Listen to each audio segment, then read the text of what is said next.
نحمد و نصلی علی رسول الکریم اما بعد اعوذ باللہ من الشیطان الرجیم بسم اللہ الرحمن الرحیم فإنکم وما تعبدون ما انتم علیہ بفاتنین الا من هو صال الجحیم وما منا الا له مقام معلوم وإنا لنحن الصافون وَإِنَّا لَنَحْنُ الْمُسَبِّحُونَ وَإِنْ كَانُوا لَيَقُولُونَ لَوْ أَنَّ عِندَنَا ذِكْرًا مِّنَ الْأَوَّلِينَ لَكُنَّا عِبَادَ اللَّهِ الْمُخْلَصِينَ فَكَفَرُوا بِهِ فَسَوْفَ يَعْلَمُونَ۔ ابھی آپ نے سورہ صافات کی آیت 161 سے 170 کی تلاوت سماعت فرمائی۔ ان آیتوں کا ترجمہ اور تفسیر اس طرح ہے۔ فَإِنَّكُمْ وَمَا تَعْبُدُونَ آیت 161، مَا أَنْتُمْ عَلَيْهِ بِفَاتِنِينَ آیت 162، إِلَّا مَنْ هُوَ صَالِ الْجَحِيمِ آیت 163، وَمَا مِنَّا إِلَّا لَهُ مَقَامٌ مَعْلُومٌ آیت 164، وَإِنَّا لَنَحْنُ الصَّافُونَ آیت 165، وَإِنَّا لَنَحْنُ الْمُسَبِّحُونَ آیت 166، وَإِنْ كَانُوا لَيَقُولُونَ آیت 167، لَوْ أَنَّ عِندَنَا ذِكْرًا مِّنَ الْأَوَّلِينَ آیت 168، لَكُنَّا عِبَادَ اللَّهِ الْمُخْلَصِينَ آیت 169، فَكَفَرُوا بِهِ فَسَوْفَ يَعْلَمُونَ آیت 170۔ ترجمہ: یقیناً تم اور تمہارے معبود اپنے گمراہ عقیدوں سے کسی کو بہکا نہیں سکتے باہر سے اس کے جو جہنم میں داخل ہونے والا ہے، اور ہم میں سے ہر ایک کے لیے ایک مقام معین ہے، اور بے شک ہم طاعت رب العالمین میں صف باندھے ہوئے ہیں اور اسی کی پاکی بیان کرتے رہتے ہیں۔ دیکھو، یہ قریشی عرب یہی کہتے تھے کہ اگر ہمارے پاس بھی پہلوں کی طرح کوئی ذکر ہوتا تو ہم ضرور اللہ کے مخلص بندے ہوتے، پھر انہوں نے اس ذکر کو نہ مانا، اچھا جلدی ہی جان لیں گے۔ یہ تھا ترجمہ سورہ صافات کی آیت 161 سے 170 کا تفسیر۔ آیت 161 سے 163، مشرکوں کی باتیں مقبوط الحواس ہی مانے گا۔ اللہ مشرکوں سے خطاب کر کے فرما رہا ہے کہ تمہاری گمراہ کن باتیں اور حرام پرستی وہی مانے گا جو تم سے بھی زیادہ گمراہ ہوگا، اور اللہ کے علم میں جہنم کا کوئلہ بننے والا ہوگا۔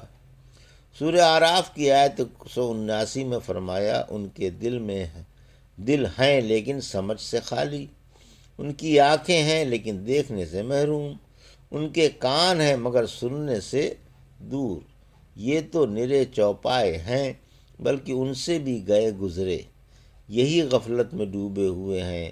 اسی قسم کے لوگ شرک، کفر اور گمراہی کو ایمان، توحید اور ہدایت پر ترجیح دے سکتے ہیں۔ سورہ ذاریات کی آیت 8 میں فرمایا، تم مختلف باتیں پکڑے ہوئے ہو، کوئی مقبوط الحواس ہی تمہاری بات ماننے تو مانے، صحیح دماغ تو تمہاری بات مان نہیں سکتا۔ آیت 164، فرشتوں کی برات۔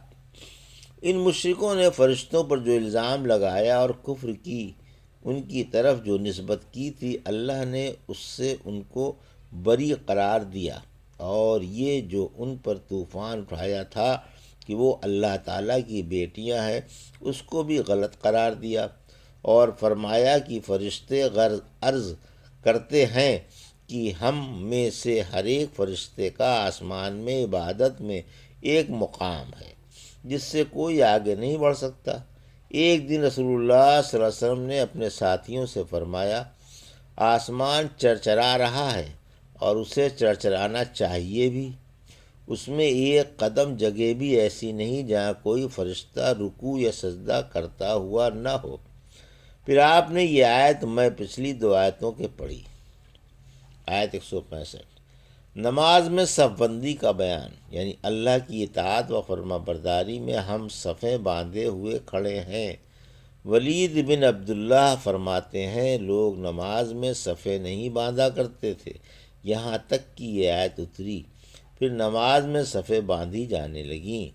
ابو نصرہ فرماتے ہیں کہ جب نماز کے لیے تکبیر کہی جاتی تو عمر رضی اللہ تعالیٰ نمازیوں کی طرف متوجہ ہو کر فرماتے صفیں سیدھی کر لو، برابر برابر کھڑے ہو جاؤ، حق تعالیٰ تمہاری فرشتوں جیسی صفیں دیکھنا چاہتا ہے۔ پھر فرماتے ہیں وَإِنَّا لَنَحْنُ الصَّافُّونَ، یقیناً ہم بھی صفیں باندھے کھڑے ہیں۔ اے فلاں پیچھے ہٹ، اے فلاں آگے بڑھ، پھر آگے بڑھ کر اللہ اکبر کہہ کر ہاتھ باندھ لیتے۔ رحمت عالم صلی اللہ علیہ وسلم نے فرمایا ہمیں لوگوں پر 3 باتوں میں فوقیت ہے۔ ہماری صفیں فرشتوں جیسی ہیں، تمام زمین ہمارے لیے مسجد بنائی گئی اور زمین کی مٹی ہمارے لیے طاہر و مطہر بنائی گئی۔ آیت 166، یعنی صفیں باندھ کر ہم اپنے رب کی پاکی بیان کرتے ہیں، اس کی عظمت و تقدیس کا ذکر کرتے ہیں اور اس کو تمام عیبوں، کمیوں اور برائیوں سے پاک سمجھتے ہیں۔ لہٰذا ہم اس کے بندے ہیں، اسی کے محتاج ہیں اور اس کے سامنے اپنی فروتنی، عاجزی اور بے بسی کا اظہار کرتے ہیں۔ بعثت نبوی سے پہلے قریش کی تمنا 167 سے 169۔ اے پیارے نبی، قبل اس کے کہ آپ ان کے پاس رسول بن کر تشریف لائیں، یہ مکے والے آرزو مند تھے کہ ہم میں بھی کوئی نبی ہوتا جو ہمیں اللہ کے احکام یاد دلاتا اور وہ واقعات سناتا جو پہلی قوموں پر گزر چکے ہیں، اور ہمارے پاس اللہ کی کتاب لاتا۔ سورہ فاتر کی آیت 42 میں فرمایا انہوں نے پکی قسمیں کھا کر کہا تھا کہ اگر ان کے پاس کوئی ڈرانے والا آتا تو یہ تمام قوموں سے زیادہ راہ پر ہوتے، پھر جب ان کے پاس ڈرانے والا آ گیا تو اس سے انہیں اور بھی نفرت پیدا ہو گئی۔ آیت 170، اور یہاں میں فرمایا کہ انہوں نے حق کا انکار کیا، اس کا انجام انہیں جلدی ہی معلوم ہو جائے گا۔ منکروں کے لیے یہ سخت ڈانٹ اور کڑوی وعید ہے۔ اللہ مسلمانوں کو رسول کی مخالفت سے بچائے، آمین یا رب العالمین۔ یہ تھا سورہ صافات کی آیت 161 سے 169 کا ترجمہ اور تفسیر جو ابھی آپ نے سماعت فرمائی۔ 161 سے 170 کا ترجمہ اور تفسیر جو بھی آپ نے سماعت فرمائی۔ بارک اللہ لی و لکم فی القرآن الحکیم و نفعنی وایاکم بآیات الذکر الحکیم۔